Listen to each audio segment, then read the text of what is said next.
Scott Rigell, Republican Congressman, 2nd District. That's a Virginia Beach area. He also serves on the influential House Committee on Appropriations. Want more info? Rigell.house.gov, rigell.house.gov. Got a question for the Congressman? You can text me, 757-692-1710, 757-692-1710. No problem there. Or you can go right to our Twitter account and tweet it at JF Radio Show. We'll be all over it. Congressman, great to have you with us. Hey, John. Good morning. Good to be with you, as always. Thank you. Okay, we got a lot going on. Let's start with the Iranian deal. I know you haven't seen it. Congress has 60 days to look it over. Just on what you've seen so far, your thoughts? Well, John, it fails on 4 counts. These are the things that are going to guide me as I evaluate it and read it. And the first one is, does it make America more or less safe? Same with Israel. Does it make Israel more or less safe? Does it allow for full, unfettered, anytime, anywhere access? And I think the answer to that is already clear, and that's absolutely no, it doesn't. And then finally, and most importantly, does it prohibit, if fully executed, Iran's ability to develop a nuclear weapon? And I hold the view now, based on what I know, that the answer to that is a definitive no. There are other problems with it as well. What Iran would do with its oil revenue and other things, but based on everything that I know right now, I'm going to oppose it. But look, I got to read it, but I just don't see that thing going a different way than what I just described. Many of us just outraged that any part of this deal would not include getting our 4 American prisoners / hostages home. It's almost inconceivable. Like, what would you call up and tell the families of those 4 people being held in Iranian prisons that, look, we're going to have this historic deal, but your loved ones are still in an Iranian jail? I mean, don't you find that to be inconceivable? Well, it is, and John, there are many problems with the agreement, and I think what's happening is that, and this is not just it's not a cheap shot toward the administration. It's just my informed view that they are elevating a win, and that's in quotations there, on an agreement above the substance, and they're placing. I guess the president's ability to, his swan song, part of it would be, I got this agreement. But if we really look at the substance of it, I found that Prime Minister Netanyahu's remarks and his logic flow when he addressed us in the House joint session of Congress, and he said, look, for those who say that the alternative to this is war, he rejected that, and he said, no, the alternative to this agreement is a better agreement. And look, there's not a way out of this without some risk. There just isn't, and we have to accept that fact. There's risk if this deal is implemented. There's certainly risk if we reject it. But to me, the wiser path, the one that leads to a more secure America, a more secure Israel, and full and unfettered access, and the complete prohibition of Iran's ability to develop a nuclear weapon, is to reject this agreement and to pursue the other. And look, let me just give you one I think, eminently logical example here. If you read the agreement, and I know enough about it to know this is true, there's a total of 24 days from when those inspectors, from the time they say, hey, we want to go to this location and do an inspection, John, there's 24 days before anything substantive happens, and that's only at that point does any type of sanction begin to take place. It's as many as 24 days.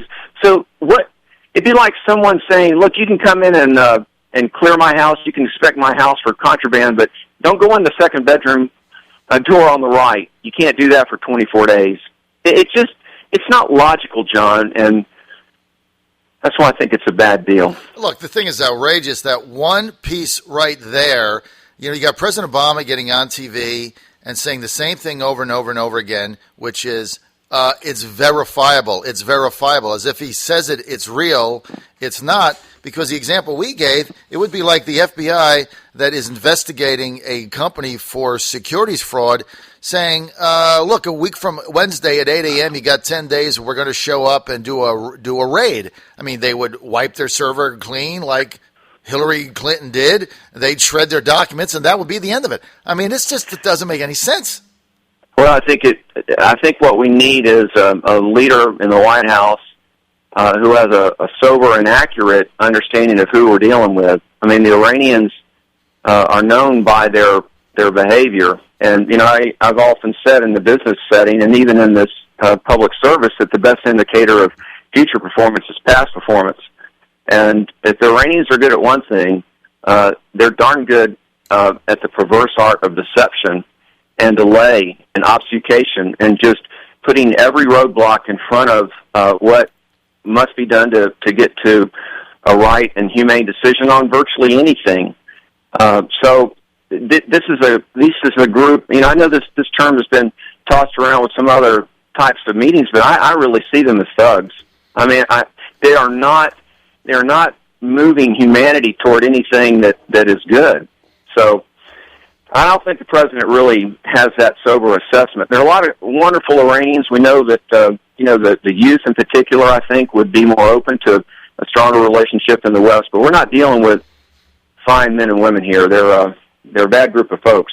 Well, their stated objective is to wipe the state of Israel off the earth and to kill Americans. It's just hard to fathom why we would be pumping now billions and billions of dollars into their economy when we know they're going to take the money and continue to outsource terrorism around the Middle East. I mean, it's just and they're unequivocal in their calls for the destruction of Israel, and indeed many times of our destruction. I mean, they're unequivocal in that. They're unapologetic about that. I mean, that's part of their messaging, if you will, their perverse messaging and mindset.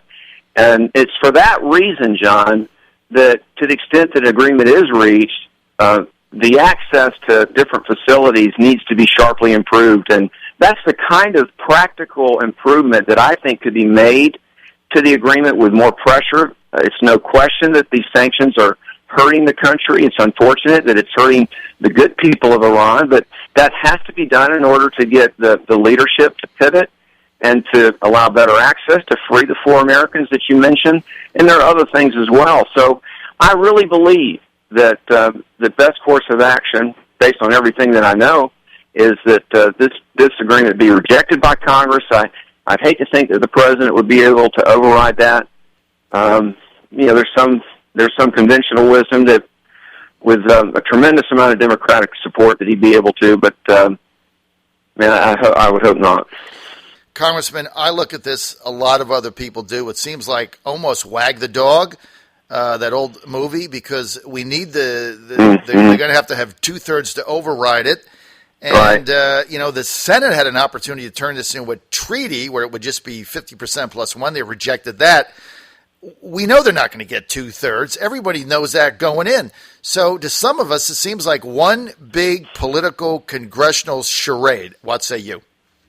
Well, I mean, I'm not part of a charade. I know that. And I know the members that I serve with are not part of a charade. I mean, it's my view, based on what I know now, that this thing shouldn't be advanced. I can't speak to what they did in the United States Senate, at least with any, to point to any individual member. But, John, I deal with the hand that I've been dealt. And the hand that I've been dealt in serving Virginia 2 is the votes that are going to be before me. The first one is a vote of approval, or I think rather disapproval. And I've made my position on that clear on this show already, so I won't go back into it. But, the whole thing, if it comes back around, if there is an express disapproval and it comes back around for an override of the veto, then I'll vote my conscience again. John, we do everything we can within the range of influence that we've been given. And so that voting card that I have, that I'm responsible for, I know what I'll do with it. Okay, that makes sense. Congressman, a week ago, the Army announcing that it's reducing troops by 40,000. What's the deal with this? Well, it's a practical and painful insight and ramification of our collective failure to come up with a more rational alternative to sequestration. John, I've been on your show many times. I've always enjoyed it. And I've said, hey, look, I'm saying something now that I couldn't say 4.5 years ago, and that is that we have really, really done a great job as Republicans on the discretionary side. I mean, we have lowered.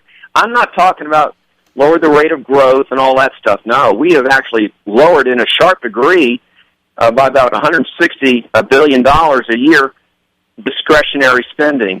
We haven't done a good job. None of us have, and because of the Democratic impediments there and roadblocks on the mandatory side. But on the discretionary side, we've done a good job. But the sequestration that is applied even over the 1/3 of our budget, the discretionary side that has the defense budget, look, we've got to have some relief on that. And so my office is advancing, an alternative. It's America First. I brought it up in the last Congress, and we're freshening everything because we have to have a practical plan to give us wise relief to this and to keep us on a sound fiscal course that allow us to make the investments in our military that must be done in this increasingly dangerous world. Or we're going to see more cuts, not only with the Army, but the Navy and the procurement plans, particularly the acquisition of ships and submarines. But I could go on, but all of this points to sequestration, John, so I think that's where the target needs to be.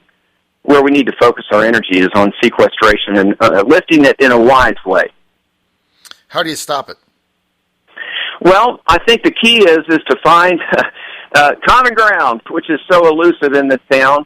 John, I'll give you some of the elements of America First. You'll hear it here, basically. I'm calling for, and this is unapologetic, I'm calling for a 75% relief of it. To call for a full 100% relief, we'll lose a lot of guys and ladies in our conference. To do less than that, I don't think would have enough meaningful impact on our defense budget.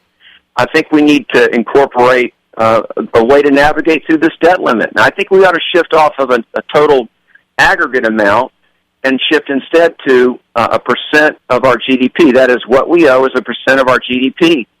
And I think that the cuts ought to be reversed in the ratio in which they were enacted.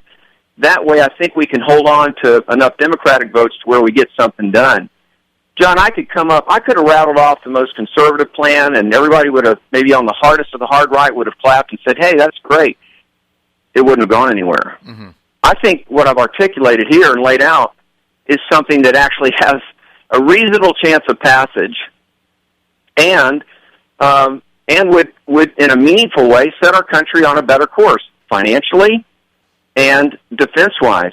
And incorporated into the plan must be at least some meaningful reduction in the mandatory side, the 2/3 of our budget that is truly the existential threat to our country. Well, in that I agree with you. I think everybody is done with empty rhetoric that goes nowhere in order to just make a headline. I want to get to the domestic front. Sure. You were one of the original sponsors with Bobby Scott, and I've lauded both you and Congressman Scott. Jim Sensenbrenner? Yes, and Jim Sensenbrenner for some time. That's solid legislation. I'm happy you're bringing it up. We have been calling for comprehensive criminal justice reform with yourself, Bobby Scott, and Sensenbrenner for some time. Now, finally seeing the light of day. What happens now? John, this is the uncommon, in fact, extraordinary intersection between libertarians, folks who are fiscally conservative, myself in that camp, and those who would be self-described, more to the left. John, I will not forget. I've had many good experiences in serving our district, but the one that I had about 2 weeks ago, where I was standing up at one of the largest press conferences I've ever participated in, and I looked down, and who was at this press conference? A leading director of the ACLU in support of this legislation, and the other gatepost, if you will, on the other side was a representative from the Koch brothers. And what I said to the group, both in support, by the way, so you've got these bookends and gateposts of strong support, and I said, look, I've never seen this before. We have fiscal conservatives. We have folks on the left. We have Newt Gingrich, I understand, is calling members, trying to help them. American Conservative Union is in support of this legislation, and so it's really a wise path that can simultaneously. I know this can be difficult to believe at first, but it is backed up with the data. We can reduce the number of individuals incarcerated and also reduce the crime rate. There are some things that about 30-plus states have been doing that make sense. We would be adopting them at the federal level. A lot of people recognize, John, that if for no other reason but the fiscal aspect of our incarceration rate is really a real problem. And let me make clear, my final point on this, because it must be heard, this is not weak on crime. This is not weak on those who hurt our country and hurt our fellow Americans. No, it's a different path, and as people will go to rigell.house.gov, rigell.house, house.gov, they can learn more about it. Listen, we've been fighting for this on the air for some time. This is not a popular topic because everybody wants to froth at the mouth with ridiculous things like 3 strikes you're out and mandatory sentences. Here's the bottom line, and we've talked about this with Congressman Scott and Jim Sensenbrenner on our show many times. The United States has, just so that everybody knows, the United States is the highest incarceration rate in the free world, and it's not even close. We're higher than China's. We're higher than Putin's Russia. It's not even close. We have the highest recidivism rate in the United States because we send these young men and women in and we train them to be criminals, and they come back out and they're worse than ever. This makes no sense. I believe that some of it has to do with what I call the prison industrial complex. But to have this thing go on the way it is, look, if you keep going down the same path, you end up in the same place. And look, we've got a former House of Delegates member in jail, got a 9.5-year sentence for sending a couple emails. I mean, the whole thing's asinine. Well, John, I'm not indifferent as to whether this becomes law or not. I met with Bobby just last week, and we're going down the list of fellow members that we're talking to, and this effort is much bigger than just Bobby and me.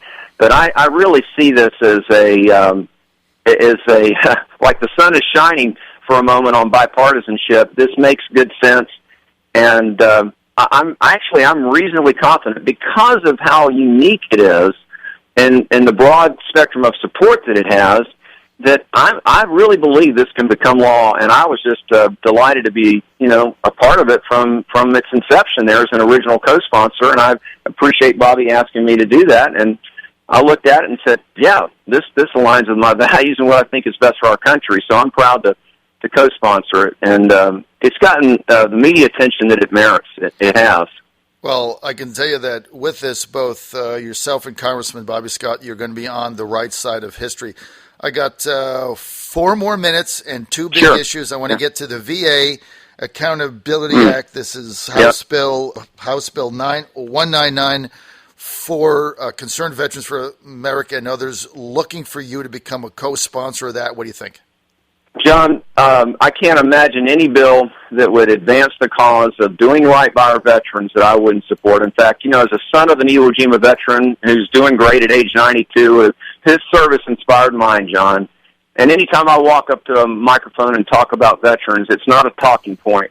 I see the faces, the men and women who have served in our district, some whose bodies are broken, some whose minds have been roughed up by all this, and I think there is no higher duty than to do right by them.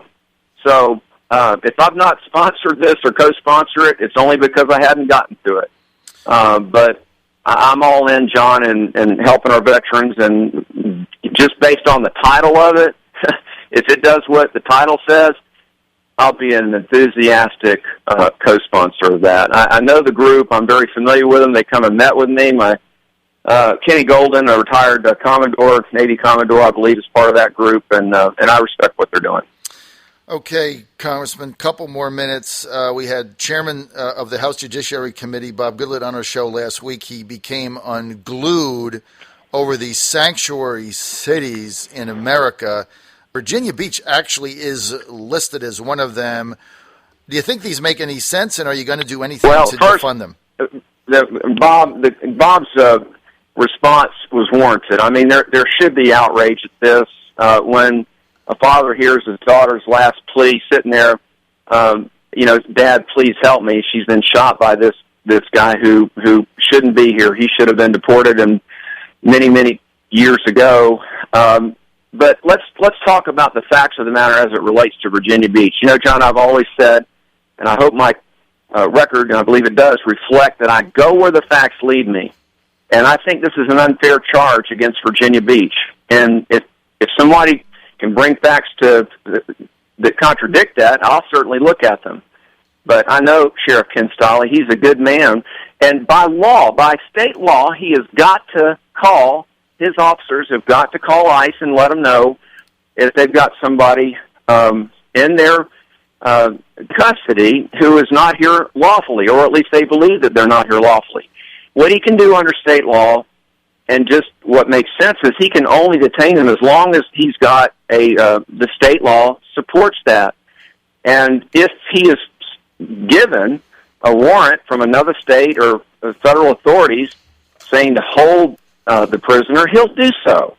But this charge against Virginia Beach, I think, is not founded. And by the way, if you look back in the records, this thing goes back to when Bill O'Reilly hammered Virginia Beach in 2007. Right. After those two teenagers were killed.